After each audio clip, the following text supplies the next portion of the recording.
So here we have the rattlesnake, Saudi Arabia, Mohammed bin Salman, and this is right around the time of that the escalator cartoon I did with Trump coming down the escalator and escalating war.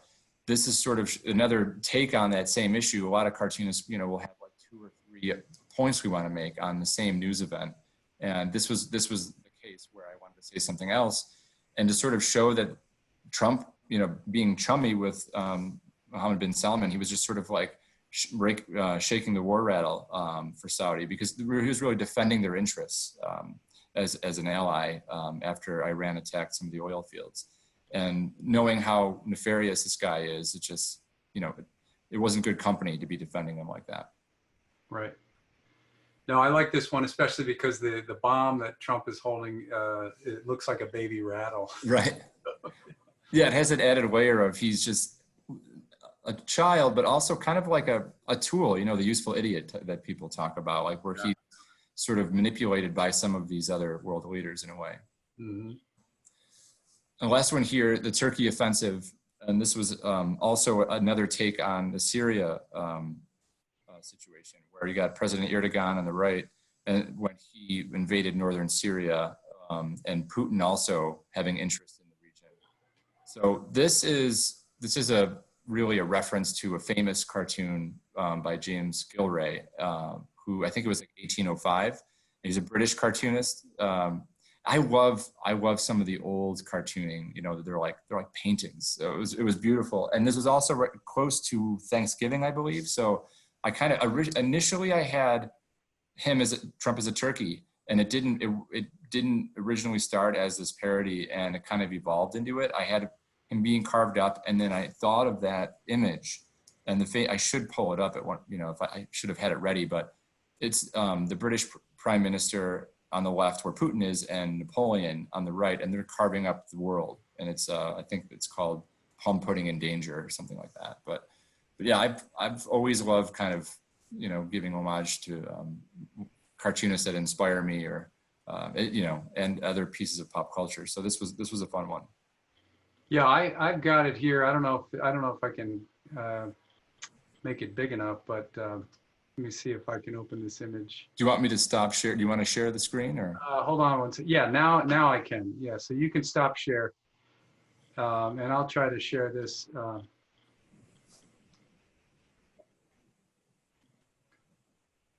There, can you see that? Yep. Is that it? Yeah. That's it. Plum pudding in danger. Yeah. It says the plum pudding in danger, or the state of epicures. Can't quite read it all. Taking un petit souper, the great globe itself and all which it inherit is too small to satisfy such insatiable appetites. Yeah. Okay. Well, anyway, that's. Let's see. Stop sharing. Okay, back to you. So anyway, that was great.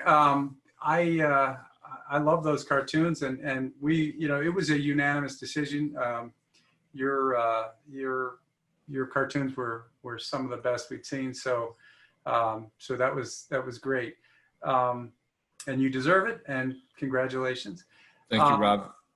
And I have some more questions, but maybe we should talk to Chad and see if there are any questions from the audience yet. Chad, do we have any questions? We do have a couple of questions. We have one that reads, I think Adam said that women are hard to draw. Could he expand on that a bit?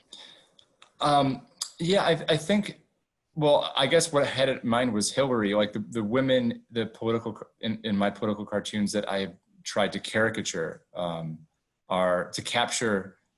I think sometimes men are easier because they're not as good looking, and their features are more, their features are stronger and more easily pulled into shapes. And I think sort of like finer, softer lines and softer eyebrows and softer features are harder with a black line. I mean, I think it's more just in terms of the medium so much. I don't know if you can relate to that, Rob, at all, but. Yeah, I have trouble with that too. And I think it's the nature of caricature. I mean, right. we were raised as gentlemen, and Right, that's true. So- Let me turn a light on real quick here. Sorry. trying to be polite to the women in our lives. So caricature for me is always about exaggerating some sort of grotesque, politician. And oftentimes, if it's a woman politician, I do have a harder time sometimes because I tend to be, it's the same with any kind of caricature of maybe, African Americans or other ethnicities. You have to be very careful not to cross the line into racist or with women misogynistic depictions. And I think that's something that's always on our minds. Right. I think that's a good way to put it. Yeah. And there's history of cartoonists, that or artists in general that have racist images, and we're very careful to make sure that what we communicate doesn't send the wrong message. Yeah, but caricature by its nature is sort of a, it's a bludgeon. I mean, it's meant to be a tool that we use to really rip somebody. And so oftentimes it's difficult, but that's the game, that's what we're doing. And sometimes we get hate mail for it. Right. And I like the challenge. And I think the more you draw somebody, like if Hillary would become president, you would see her caricature evolve, much like, the other presidents we have. And maybe, it would be a lot of things become shorthand, like how Trump's tie is always long.